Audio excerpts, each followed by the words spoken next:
Bonjour les lions, bienvenue dans le tirage de vos énergies pour le mois d'avril 2020.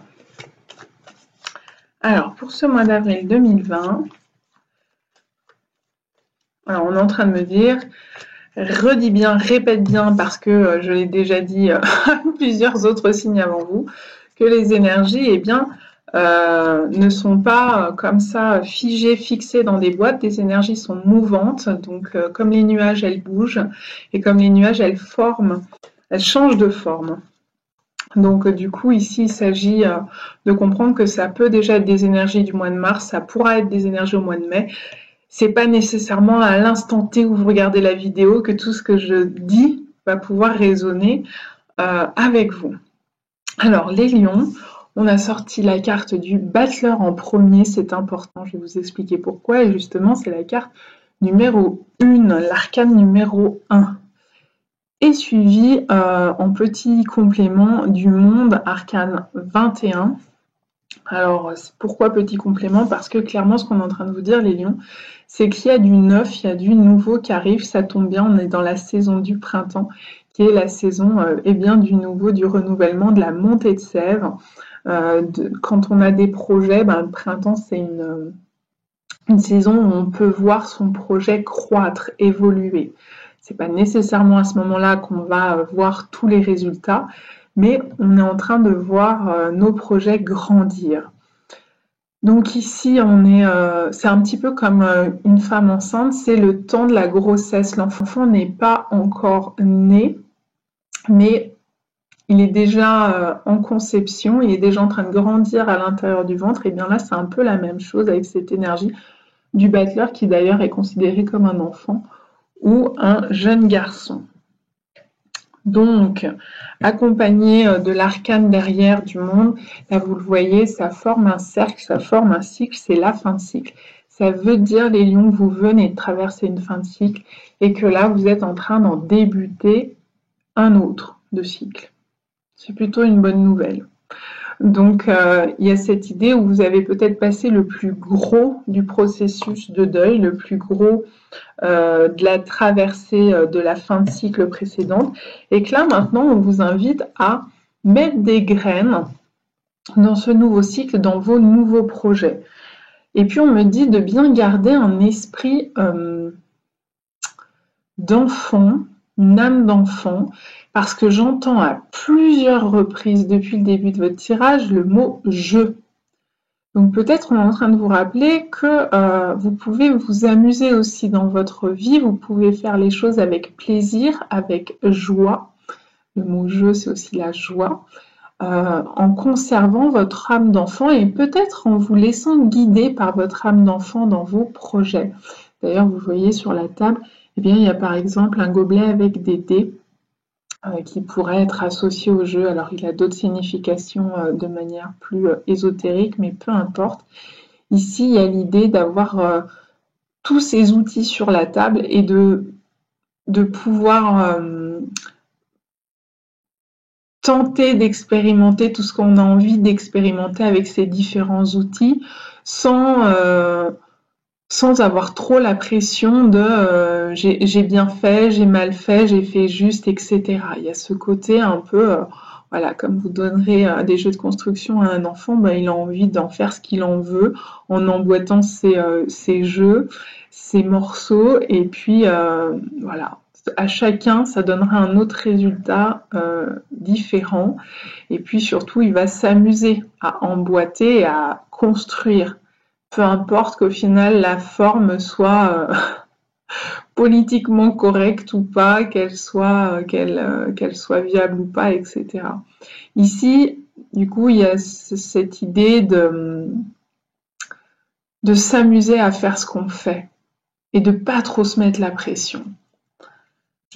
J'entends également des rires d'enfants.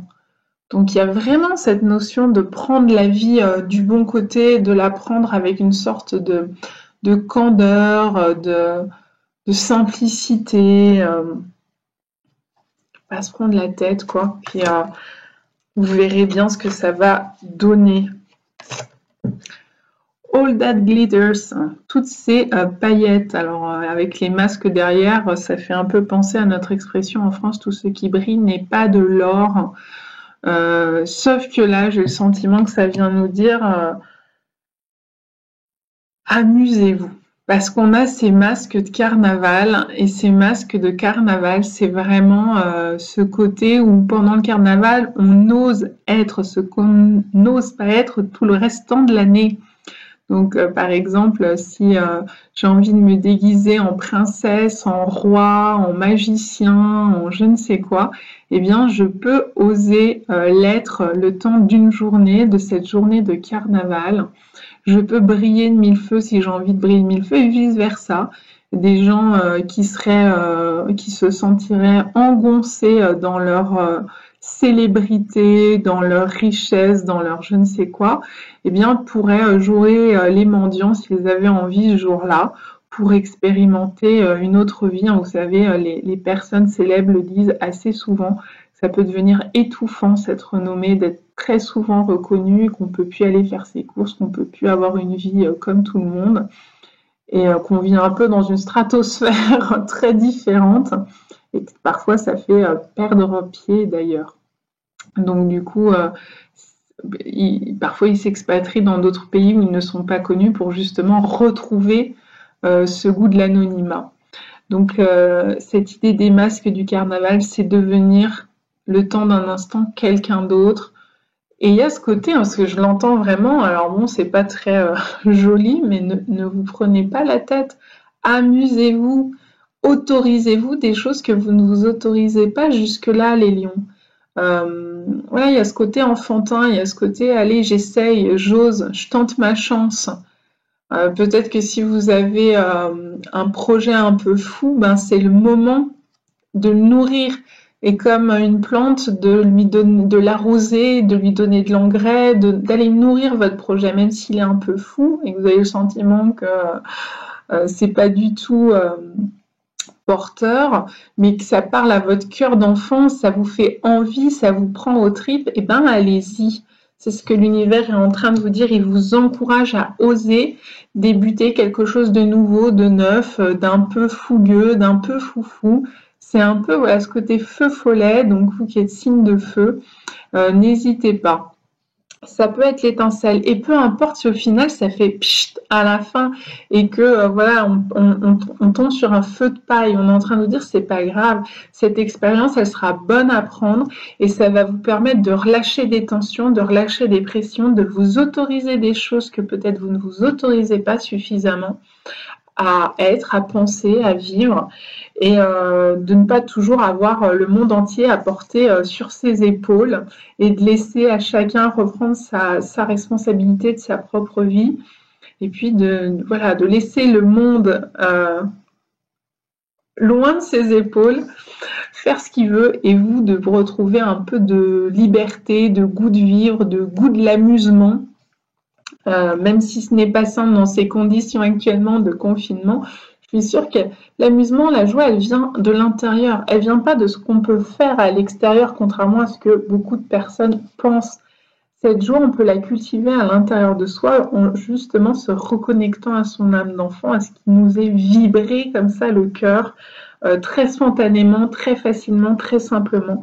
Quand on était enfant, rappelez-vous de ça, et bien là, c'est cette énergie, cette essence qu'on vous demande de recontacter, mais surtout d'oser, jouer, rire, s'autoriser à relâcher la pression, etc. Voilà. Ne portez plus le monde entier sur vos épaules pour le moment. Occupez-vous de vous et de votre enfant intérieur, et peut-être jouer avec vos enfants si vous en avez. Ça peut aider de jouer aux jeux de société, ou de jouer dans le jardin avec eux. Alors pas toujours d'avoir le rôle d'adulte, c'est-à-dire celui qui pousse la balançoire, puis c'est votre enfant qui est sur la balançoire. Pourquoi pas, ça pourrait être vous à vous asseoir sur cette balançoire et puis à vous mettre à rêver en regardant le ciel. Ça pourrait, des petits jeux anodins comme jouer au loup et participer à ce jeu plutôt que de regarder les enfants faire. Ça peut aussi aider à recontacter cette partie-là de nous. On est un peu libre, on est un peu foufou, et puis on se moque un petit peu du regard des autres. Et c'est ça aussi, hein. tout ce qui brille n'est pas de l'or avec les masques derrière, c'est je suis capable de dépasser le regard des autres ou les attentes du monde, de la société, de ma famille, de ma culture, toutes ces attentes qui pèsent sur moi.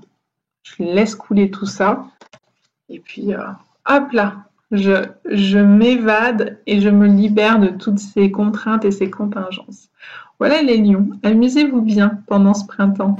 À bientôt.